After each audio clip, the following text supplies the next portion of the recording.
Bismillahirrahmanirrahim.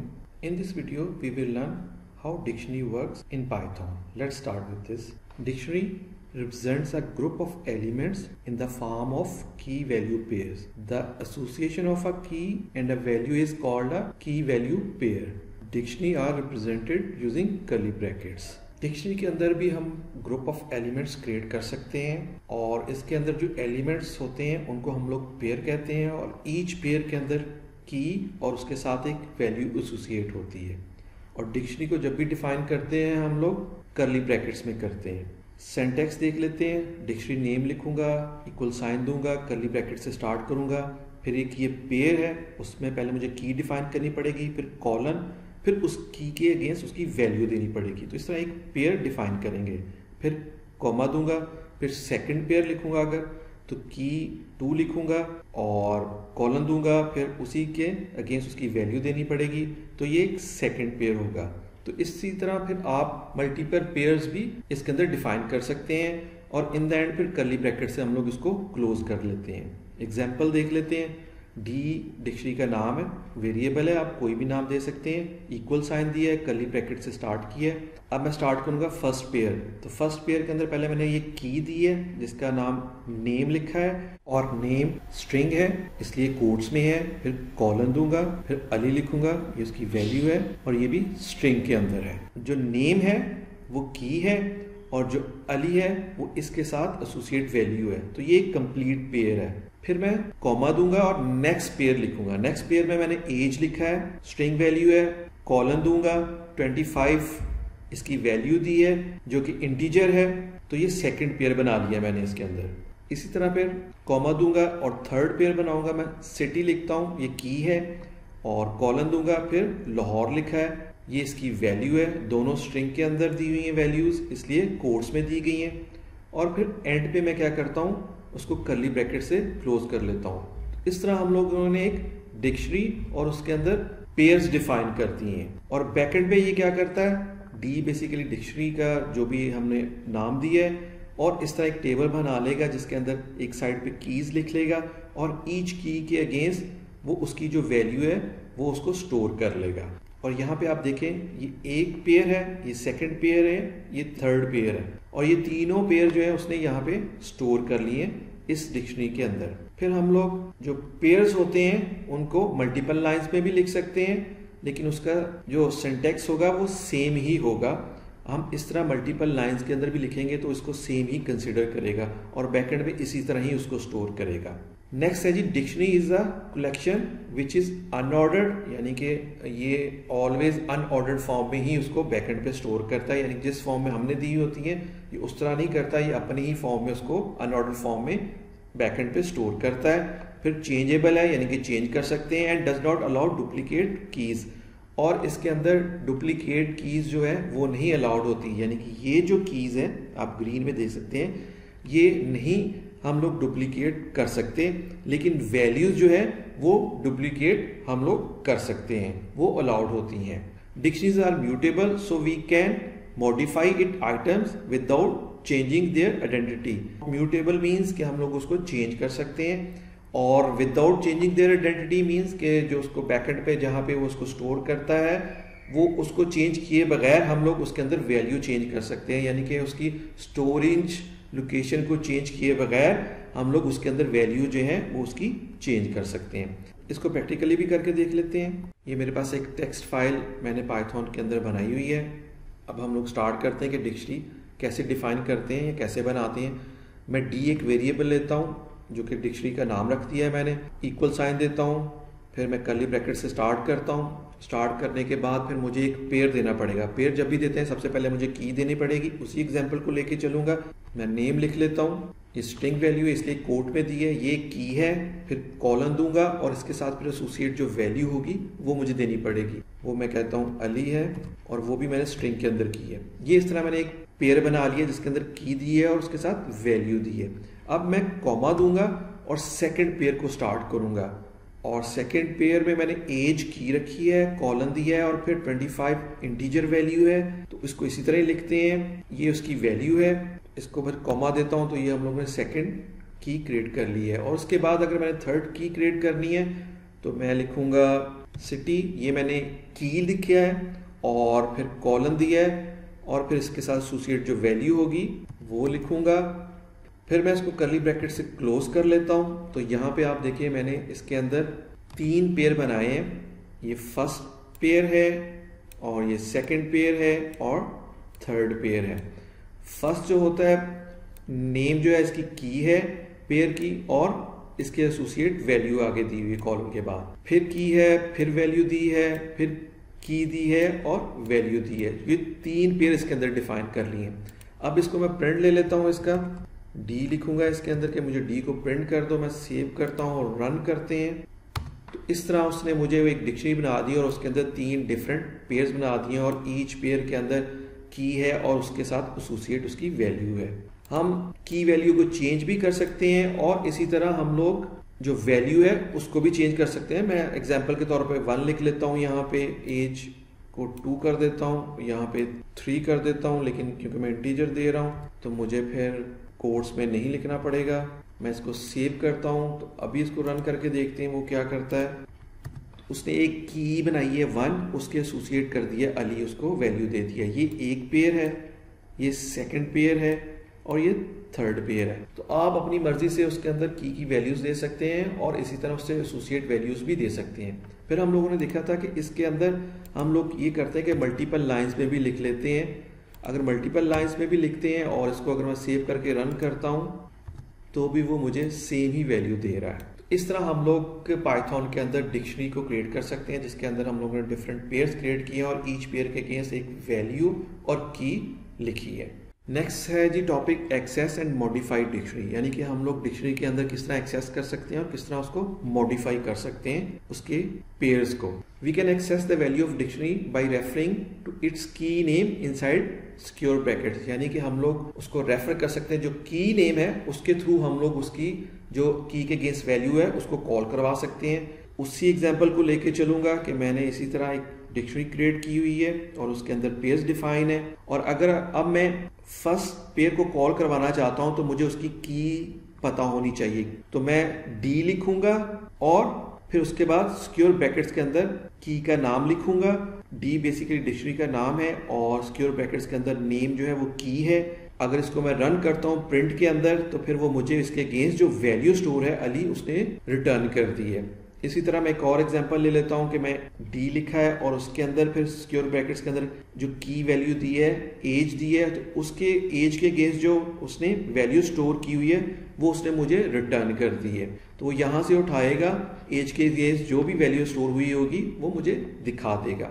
Next है जी हम लोग किस तरह इसके अंदर मॉडिफाई और अपडेट कर सकते हैं। We can modify the existing value of key by assigning a new value, यानी कि हम न्यू वैल्यू देके भी मॉडिफाई कर सकते हैं। इसके लिए भी मुझे क्या सिंटैक्स है, मुझे पहले डी लिखना पड़ेगा। मैं डी लिखता हूँ, फिर सिक्योर ब्रैकेट्स के अंदर मुझे की वैल्यू देनी पड़ेगी जिसको मैं चेंज करना चाहता हूँ। मैं एज उसके अंदर वैल्यू अपडेट करना चाहता हूँ तो सिक्योर ब्रैकेट्स में लिखने के बाद इक्वल साइन दूंगा और फिर जो नई वैल्यू उसके साथ एसोसिएट करवाना चाहता हूँ वो लिखूंगा। जब मैं ये लिखूंगा तो यहाँ पे चेंज करके इसके अंदर वैल्यू जो है वो 30 कर देगा।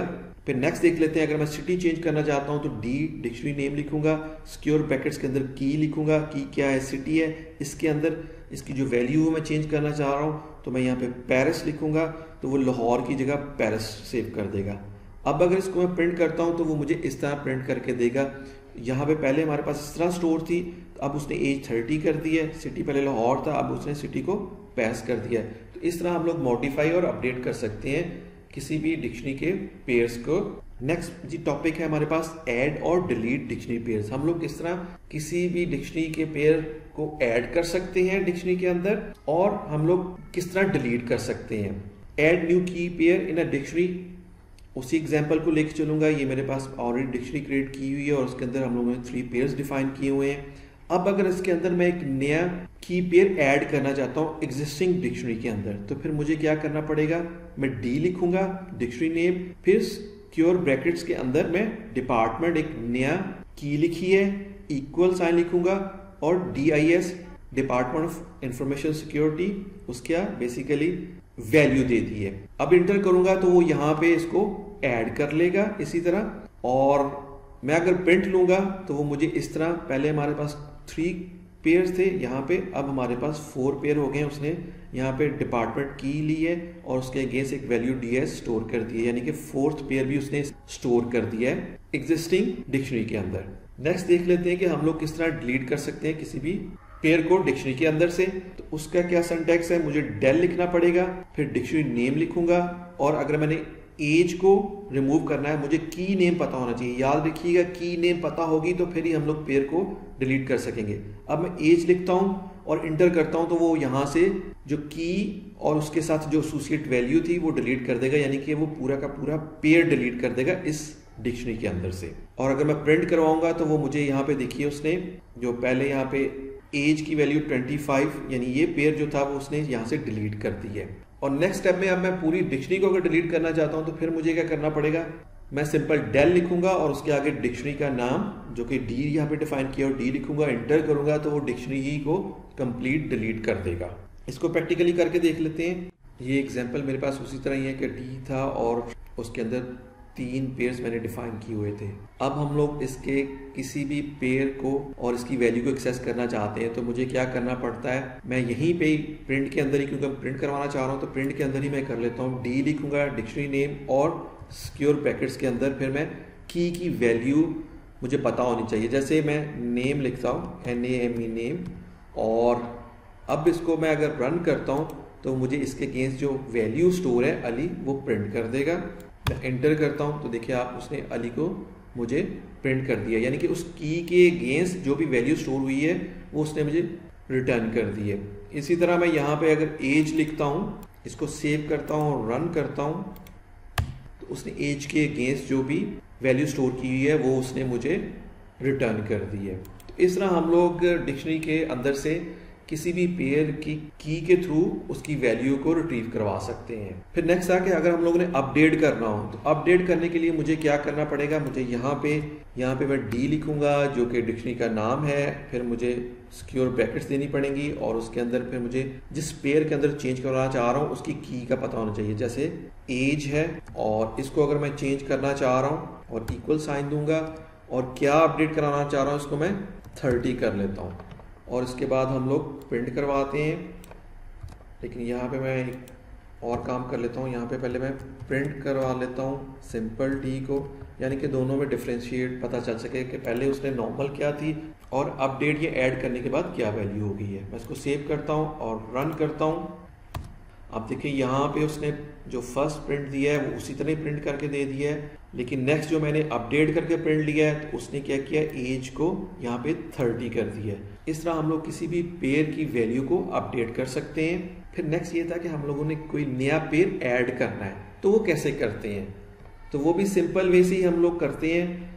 जैसे यहाँ पे डी लिख दिया, एज लिखा है, लेकिन एज की जगह मैं यहाँ पे डिपार्टमेंट लिख लेता हूँ। ये बेसिकली की दूंगा और उसके साथ फिर मुझे वैल्यू देनी पड़ेगी। वैल्यू फिर मैं यहाँ पे DIS कोट में इसलिए दे रहा हूँ दोनों क्योंकि दोनों स्ट्रिंग की वैल्यू है। अब मैं इसको सेव करता हूँ और रन करता हूँ तो आपको डिफ्रेंशिएट भी पता चल जाएगा। ये उसने नॉर्मल पहले जो था मेरे पास डी डिक्शनरी और उसके अंदर जो पेयर के वैल्यूज थे वो थी, और फिर जब मैंने उसके अंदर एक नया पेयर ऐड किया है वो उसने यहाँ पे ऐड कर दिया और यहाँ पे आप देखिए मेरे पास 4 पेयर्स हो गए और एंड पे उसने ये डिपार्टमेंट और उसके अंदर DIS उसकी वैल्यू जो है स्टोर करवा दी। तो इस तरह हम लोग एक नया पेयर भी ऐड कर सकते हैं किसी भी एग्जिस्टिंग डायरेक्टरी के अंदर। फिर नेक्स्ट ये देगा हम लोगों ने इसको डिलीट करना है, तो डिलीट करने का क्या प्रोसीजर है, मैं सिंपल यहाँ पे del लिखना पड़ता है और D लिखना पड़ेगा, लेकिन मुझे की पता होनी चाहिए किसको मैंने डिलीट करवाना है। तो इसी तरह ही लिखूंगा क्योंकि डिपार्टमेंट तो इसके अंदर एग्जिस्ट नहीं कर रहा, मैं इसके अंदर एज को डिलीट करवा लेता हूँ। मैं एज लिख लेता हूँ और मुझे की वैल्यू पता होनी चाहिए, तो वो यहाँ से ये जो एज का पेयर है वो डिलीट कर देगा इसमें से। मैं इसको सेव करके रन करता हूँ। आप देखें पहले मेरे पास 3 पेयर थे जो उसने नॉर्मल प्रिंट करके दिया है और उसके बाद जब मैंने del करके प्रिंट करवाया तो उसने उसमें से एज को डिलीट कर दिया है। तो आप इस तरह किसी भी पेयर को डिलीट भी करवा सकते हैं डिक्शनरी के अंदर से। और अगर मैंने कंप्लीट डिक्शनरी को डिलीट करवाना है तो वो सिंपल del लिखूंगा और उसके बाद D यानी डिक्शनरी का नाम लिखा हुआ है, D लिखा है, और अब अगर इसको मैं सेव करके रन करता हूं तो वो कंप्लीट डिक्शनरी को ही डिलीट कर देगा इसमें से। तो वो मुझे ये बता रहा है कि name D is not defined, यानी कि डी डिफाइंड ही नहीं है क्योंकि उसने उसको डिलीट कर दिया है। तो इस तरह हम लोग डिक्शनरी के अंदर पेयर्स की वैल्यू को चेंज कर सकते हैं, अपडेट कर सकते हैं, नया पेयर ऐड कर सकते हैं और डिलीट कर सकते हैं पेयर को, और इस तरह कंप्लीट डिक्शनरी को भी डिलीट कर सकते हैं। नेक्स्ट इसके अंदर कुछ डिक्शनरी के मेथड और फंक्शंस हैं, वो देख लेते हैं। अगर हम लोगों ने डिटरमाइन कराना है डिक्शनरी के अंदर, यानी कोई कुछ चीज़ फाइंड करवानी है, तो वो कैसे करवाएंगे, तो वो मैं उसी तरह एग्जांपल लेके चलूँगा। ये डिक्शनरी क्रिएट की हुई है हम लोगों ने, और उसके अंदर अगर तो मैंने एज को फाइंड करवाना है तो मैं एज लिखूंगा, एज इसी तरह क्योंकि स्ट्रिंग है तो इसी तरह लिखूंगा। फिर इन लिखूंगा, इन रिजर्व कीवर्ड है, और कहाँ से कहाँ पे देखिए इस डी जो है वो डिक्शनरी का नाम दिया है। जब मैं इसको इंटर करूंगा तो अगर तो वो रिटर्न में मुझे ट्रू वैल्यू देगा, तो इसका मतलब है कि ये एज जो है ये की एग्जिस्ट करती है इस डिक्शनरी के अंदर। इसी तरह फिर नेक्स्ट सिंटैक्स है कि अगर मैं देखना चाहता हूँ नॉट इन, तो फिर मैं लिखता हूँ जैसे फ़ोन लिखता हूँ और उसके बाद नॉट इन लिखता हूँ, कहाँ पे ढूंढे, डिक्शनरी के अंदर डी। और अगर वो रिटर्न में मुझे कहता है वैल्यू देता है ट्रू, इट्स मीन कि वो इसके अंदर एग्जिस्ट नहीं कर रही, वो यहाँ पे चेक करेगा, अगर नहीं है तो वो ट्रू कह देगा कि हाँ इसके अंदर नहीं है। तो इस तरह हम लोग किसी भी की को फाइंड कर सकते हैं डिक्शनरी के अंदर। फिर एक और फंक्शन है लेंथ का, ये हम लोग कई दफ़ा यूज़ कर सके हुए हैं। हम इसके अंदर डिटरमाइन करते हैं कि इस जो लेंथ है डिक्शनरी की, इसके अंदर कितने एलिमेंट स्टोर हैं। तो सिंपल सिंटैक्स है, लेंथ लिखूंगा और उसके बाद ब्रैकेट्स में डी लिख दूंगा और इंटर करूंगा, तो वो मुझे बताएगा इसके अंदर बेसिकली 3 पेयर्स हैं। रिटर्न में मुझे 3 देगा क्योंकि 3 पेयर्स हैं, तो इसलिए मुझे रिटर्न में 3 देगा। तो इस तरह हम लोग लेंथ कैलकुलेट करवा सकते हैं किसी भी डिक्शनरी की। फिर हमारे पास एक और फंक्शन है क्लियर का, इज यूज्ड रिमूव ऑल की पेयर्स फ्रॉम अ डिक्शनरी। इसका ये सिंटैक्स जो है वो डिक्शनरी लिखूंगा डॉट क्लियर लिख दूंगा। अच्छा, क्लियर के लिए क्यों हम लोग यूज करते हैं कि अगर हमारे पास ऑलरेडी डिक्शनरी बनी है और इसके अंदर से जितने भी पेयर्स हैं वो उसको मैं रिमूव करवाना चाह रहा हूँ एक ही दफा से, तो सिंपल मैं डिक्शनरी का नाम लिखूंगा, डी लिखूंगा, डॉट लिखूंगा और क्लियर करूंगा और इंटर करूंगा, तो वो सारे के सारे एलिमेंट्स और इसके पेयर्स जो है इसके अंदर से रिमूव कर देगा। फिर हमारे पास एक फंक्शन है कॉपी का, is used to copy all the key pairs from the existing dictionary into a new dictionary. इसका सिंटैक्स जो है वो डिक्शनरी डॉट कॉपी है, यानी कि अगर हम लोग चाह रहे हैं कि किसी ऑलरेडी एग्जिस्टिंग डिक्शनरी के जितने भी उसके अंदर पेयर्स हैं वो उठा के एक नई डिक्शनरी बना रहे हैं और उसके अंदर कॉपी करना चाह रहे हैं, तो इस फंक्शन के लिए हम कॉपी को यूज करते हैं। तो उसके एग्जाम्पल क्या है कि मुझे एक नई डिक्शनरी का नाम देना पड़ेगा जो मैं बनाना चाह रहा हूँ, ए लिखा है, और उसके अंदर क्या करें, ये जो डी है, डी डिक्शनरी का नाम लिखा हुआ डी डॉट फिर कॉपी और प्रिंथेसिस इस तरह लिखूंगा, और इसको मैं अगर इंटर करूंगा तो वो जितने भी एलिमेंट्स हैं वो उठा के ए के अंदर कॉपी कर देगा। तो इस तरह कॉपी का फंक्शन काम करता है। इसको हम लोग प्रैक्टिकली करके देख लेते हैं। उसी एग्जाम्पल को लेके चलूंगा।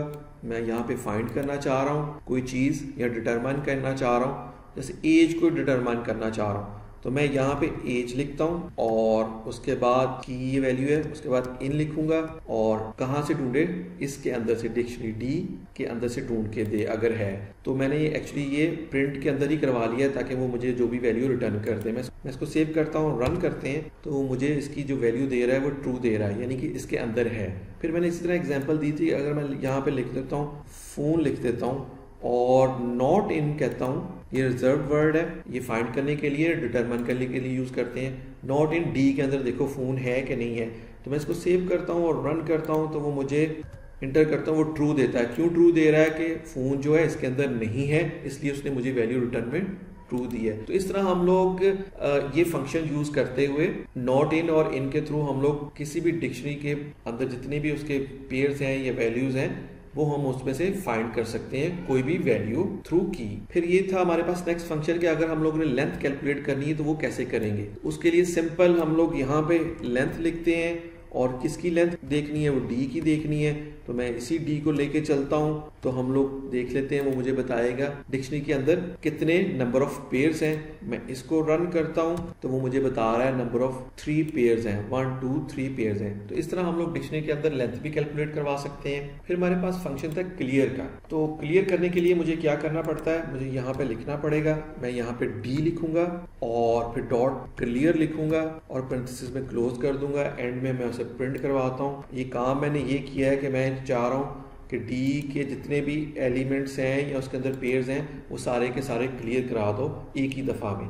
तो मैं उसको सेव करके रन करता हूँ। अभी देखते हैं वो क्या करता है। मैं इसको रन करता हूँ। अच्छा, वो मुझे बता रहा है डी का जो है उसने एग्जिस्ट करती है डिक्शनरी, लेकिन उसके अंदर कोई भी पेयर नहीं है। तो इस तरह हम लोग थ्रू क्लियर फंक्शन डिक्शनरी के पेयर्स जितने भी हैं सारे के सारे रिमूव करवा सकते हैं। फिर हमारे पास एक और फंक्शन था कॉपी का। वो किस तरह यूज करते हैं, मैं एक पहले यहाँ पे ए लिख लेता हूँ। एक नया मैं डिक्शनरी बना रहा हूँ जिसके अंदर मैं चाह रहा हूँ कि डी को कॉपी कर दे। तो यहाँ पे फिर मुझे कॉपी लिखना पड़ेगा और मैंने अब एक नई डिक्शनरी बना रहा हूँ ए, उसके अंदर मैं डी ये डिक्शनरी का नाम लिखा है, डॉट लिखते हैं, कॉपी ये सिंटैक्स है, कॉपी कर दे।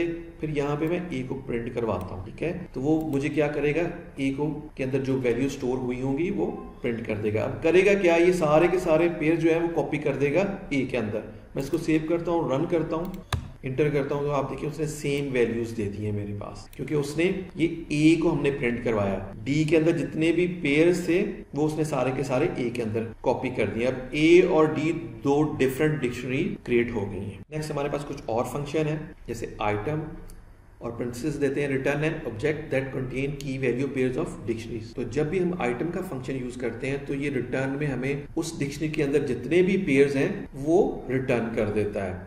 इसका सिंटैक्स क्या है, मैं इसको डिक्शनरी यानी डी लिखूंगा और आइटम्स लिखूंगा, तो वो मुझे रिटर्न में उसके जितने भी आइटम्स हैं यानी कि जितने भी पेयर्स हैं वो कर देगा। उसी तरह सिंटैक्स को लेकर चलते हैं। डी मेरे पास है, डिक्शनरी बनी हुई है। अब अगर मैं प्रिंट करवाता हूँ और इसके अंदर डी लिखता हूँ यानी कि डी में से जितने भी आइटम्स उठा के दे दो, तो वो मुझे इस तरह डिक्शनरी आइटम जो है वो डिफरेंट करके बता देगा कि ये नेम है, ये एक पेयर है, फिर एज और 25 ये एक पेयर है, सिटी और लाहौर ये एक पेयर है। तो 3 पेयर जो है इसके अंदर उसने उसी तरह ही मुझे प्रिंट करके दे दिए हैं। तो थ्रू आइटम फंक्शन हम डिक्शनरी के अंदर जितनी भी पेयर्स हैं वो हमें रिटर्न कर देता है। फिर नेक्स्ट फंक्शन है कीज का, return a sequence of keys from the dictionary. यानी कि अगर हम चाहते हैं कि ये इस पर्पस के लिए भी यूज करते हैं कि अगर मैंने एक नई की क्रिएट करनी है, क्योंकि की डुप्लीकेट हम लोग नहीं यूज कर सकते, तो उससे पहले फिर मैं ये फंक्शन यूज कर लेता हूँ ताकि मुझे वो उस डिक्शनरी के अंदर जो ऑलरेडी कीज हैं वो मुझे प्रिंट कर दे कि क्या क्या है। तो इसका सिंटैक्स क्या है, डिक्शनरी लिखते हैं, डिक्शनरी मीन्स डी लिखूंगा, डॉट कीज लिखूंगा और पैरेंथेसिस दूंगा। और अगर इसको मैं प्रिंट करवाऊंगा तो इसके अंदर जितनी भी की के नेम्स हैं सिर्फ वही मुझे देगा। यहाँ पे नेम है, एज है, सिटी है, यानी कि नेम, एज, सिटी ये कीज हैं वही देगा। तो इससे मुझे पता चल जाएगा ऑलरेडी ये कीज इसके अंदर डिफाइन है। तो मैं अगर नई की देना चाह रहा हूँ तो मैं उसको डिफरेंट नेम के थ्रू नई की ऐड करवा सकता हूँ। तो इस तरह हम लोग की के फंक्शन के थ्रू कीज है उसको भी रिट्रीव कर सकते हैं। फिर नेक्स्ट हमारे पास फंक्शन है वैल्यूज का। इसमें क्या होता है कि returns a sequence of values from a dictionary, यानी कि हम लोग वैल्यूज को भी रिटर्न करवा सकते हैं। पहले में से हम लोगों ने कीज को रिटर्न करवाया, यहाँ से हम लोग वैल्यूज को भी रिटर्न करवा सकते हैं। तो उसका सिंपल फंक्शन है डिक्शनरी यानी डी डॉट वैल्यूज लिखूंगा, प्रिंट करता हूँ, मैं डी लिखता हूँ, वैल्यूज लिखता हूँ, पैरेंथेसिस क्लोज करता हूँ। जब मैं रिटर्न करूंगा तो फिर जो उसके अंदर वैल्यू स्टोर हुई हैं, जैसे अली है, 25 है, लाहौर है, वो मुझे रिटर्न करके देगा। पहले फंक्शन से कीज ने रिट्रीव किए और वैल्यूज के फंक्शन से सिर्फ वो वैल्यू ही हमें रिटर्न करके देगा। इसको भी प्रैक्टिकली करके देख लेते हैं। उसी तरह एग्जांपल लेके चलेंगे। मैं इस तरह भी इसको परफॉर्म कर सकता हूँ, ए लिख के डी और फिर यहाँ पे आइटम्स लिख सकता हूँ, वो मुझे आइटम्स दे देगा सारे के सारे। और मैं ए में प्रिंट करवा लेता हूँ, उसको मैं सेव करता हूँ और रन करता हूँ। देखिए उसने मुझे सारे के सारे जो आइटम है इस डिक्शनरी के अंदर उसने सेपरेट करके मुझे रिटर्न कर दी है। और इसी तरह एक और फंक्शन था हमारे पास कीज का, तो हम यहाँ पे कीज लिख लेते हैं और सेम भी मैं कर रहा हूँ, इसी में से मैं की रिट्रीव करवाना चाह रहा हूँ। तो मैं इसको सेव करता हूँ और रन करता हूँ। आप देखिए उसने डिक्शनरी कीज के नाम से मुझे सिंपल जो कीज हैं वो मुझे उसने रिटर्न कर दी हैं। और इसी तरह हम लोग वैल्यूज भी ले सकते हैं। तो फिर मैं क्या करता हूँ, यहाँ पे कीज की जगह वैल्यू का फंक्शन यूज कर लेता हूँ और इसको अब सेव करके रन करते हैं। तो आप देखिए उसने उसके वैल्यूज जितनी भी थी वो स्टोर हुई, वो सारी की सारी उसने उस पेयर में से निकाल के मुझे यहाँ पे प्रिंट कर दी है। तो आप इस तरह डिफरेंट फंक्शन यूज करते हुए आइटम्स कंप्लीट भी ले सकते हैं, यानी कंप्लीट पेयर्स को भी रिकॉल करवा सकते हैं, फिर सिंपल कीज को भी कॉल करवा सकते हैं, उसकी वैल्यूज को भी सिंपल कॉल करवा सकते हैं। नेक्स्ट जो फंक्शन है हमारे पास वो है from keys. Create a dictionary with default values for each की। ये हम लोग यूज करते हैं अगर हम लोगों ने समटाइम्स हमारे साथ ऐसे भी हो सकता है कि हम लोग डिफरेंट कीज़ डिफाइन करते हैं लेकिन उसकी कोई वैल्यू डिफ़ॉल्ट वैल्यू देना चाह रहा हूँ, यानी कि सपोज मैं कहता हूँ सबको 0 ही रखना चाह रहा हूँ, तो हम लोग इस फंक्शन के थ्रू वो ये काम करवा सकते हैं। उसका सिंटैक्स क्या है, dict डॉट फ्रॉम कीज, फिर पेरेंथेसिस के अंदर कीज लिखेंगे और वैल्यूज लिखेंगे। अच्छा ये याद रखिएगा, डिक्ट डॉट फ्रॉम की ये कंप्लीट फंक्शन का नाम है, ठीक है। अभी एग्जांपल लेके चलता हूँ, मैं एक की का वेरिएबल लेता हूँ कीज के नाम से, इक्वल साइन देता हूँ और सिक्योर ब्रैकेट के अंदर एक स्ट्रिंग वैल्यू ले लेता हूँ, कॉमा देता हूँ, बी स्ट्रिंग वैल्यू ले लेता हूँ, कॉमा देता हूँ, सी स्ट्रिंग वैल्यू देता हूँ। ये बेसिकली हम लोगों ने की डिफाइन कर ली है। फिर नेक्स्ट क्या करते हैं, हम वैल्यूज डिफाइन करते हैं। मैं वैल्यू एक वेरिएबल लेता हूँ, इक्वल साइन करता हूँ और 0 कह देता हूँ। करवाना ये चाह रहे हैं कि ए की वैल्यू भी 0 हो, बी की वैल्यू भी 0 स्टोर करे और सी की वैल्यू भी 0 स्टोर करे। उसके लिए हम लोग फ्रॉम कीज का फंक्शन यूज करते हैं। अब नेक्स्ट मैं क्या करता हूं, मैं डी एक नई डिक्शनरी बनाना चाह रहा हूं और ये वेरिएबल नेम है, इक्वल साइन देता हूं। उसके बाद फिर डिक्ट डॉट फ्रॉम कीज, ये फंक्शन इसी तरह ही लिखूंगा मैं। उसके बाद पेरेंथेसिस के अंदर मैं कीज लिखूंगा। कीज क्या है, ये वाली कीज, ठीक है, ये कीज लिखा है और कॉमा दूंगा, फिर मैंने ये वैल्यूज लिखा है और वैल्यू 0 है। अब अगर इसको मैं प्रिंट करवाऊंगा तो वो मुझे ईच की के अगेंस्ट 0 वैल्यू उसने प्रिंट कर दी है। तो ये हम लोग समटाइम ऐसी सिचुएशन आ जाती है कि हम लोगों ने डिफरेंट कीज डिफाइन करनी है लेकिन वैल्यू कोई बाय डिफॉल्ट रखनी है, तो उस सूरत में हम लोग फ्रॉम की का फंक्शन यूज कर सकते हैं। इसको भी प्रैक्टिकली करके देख लेते हैं। फॉर टाइम सेविंग मैंने ऑलरेडी कोड लिख लिया है। कीज एक वेरिएबल लिया है, इक्वल साइन दिया है और सिक्योर ब्रैकेट्स के अंदर मैंने 3 स्ट्रिंग्स दे दिए, ए बी सी, और फिर नीचे एक और वेरिएबल लिया, वैल्यू, इक्वल साइन दिया, उसको वैल्यू मैंने 0 डिफाइन कर दी है। अब कोई भी वैल्यू डिफाइन कर सकते हैं। मैं ए लिखता हूँ, एक नया सेट बनाना चाह रहा हूँ, इक्वल साइन देता हूँ और ये डिक्ट डिक्ट लिखता हूँ डॉट फ्रॉम की, ये इसी तरह ही लिखना है हम लोगों ने। एंड देन फिर हम लोग पेरेंथेसिस के अंदर कीज लिख देता हूँ, कीज जो ये है, और उसके बाद फिर मैं वैल्यू लिख देता हूँ, वो वैल्यू ये है। उसके बाद मैं फिर ए को प्रिंट करवाता हूँ। अब अगर इसको मैं सेव करके रन करता हूँ तो वो देखिएगा मुझे उसने 3 पेयर बना दिए और तीनों पेयर को 0 वैल्यू ही असाइन की है। ए की है उसको 0, बी की है उसको 0, सी की है उसको 0। आप यहाँ पे इसको वैल्यू को भी चेंज कर सकते हैं, कोई भी बाय डिफॉल्ट वैल्यू दे दें। आप 10 करना चाह रहे हैं कि 10 बाय डिफॉल्ट वैल्यू। मैं इसको सेव करता हूँ और इसको रन करता हूँ अगर, तो आप देखिए उसने ईच पेयर के अंदर की तो उसने फर्स्ट ए ली है, उसको वैल्यू जो डिफॉल्ट दे दी वो 10 है। इसी तरह बी की है और उसको वैल्यू 10 दे दी है, सी की है और वैल्यू 10 दे दी है। तो समटाइम्स हम लोग कीज डिफाइन करते हैं लेकिन उनको बाय डिफॉल्ट वैल्यू देना चाह रहे हैं, तो हमें मैनुअली इतना लंबा लिखने की जरूरत नहीं है। हम लोग ये फंक्शन यूज करते हुए एक ही दफा ऑल कीज को कोई बाय डिफॉल्ट वैल्यू साइन कर सकते हैं। अच्छा, यहाँ पे जितने भी मोस्टली फंक्शन यूज होते हैं डिक्शनरी के अंदर वो यहाँ पे प्रैक्टिकली हम लोगों ने करके देखे हैं। इसके अलावा भी कुछ फंक्शंस हैं वो मैं डिस्क्रिप्शन बॉक्स में डाल दूंगा, आप उसको पाइथन के अंदर ट्राई करें और रन करें और प्रैक्टिस करें। I hope you understand how dictionary works in Python. If you like this video, kindly share with your friends and please subscribe this channel. Thank you.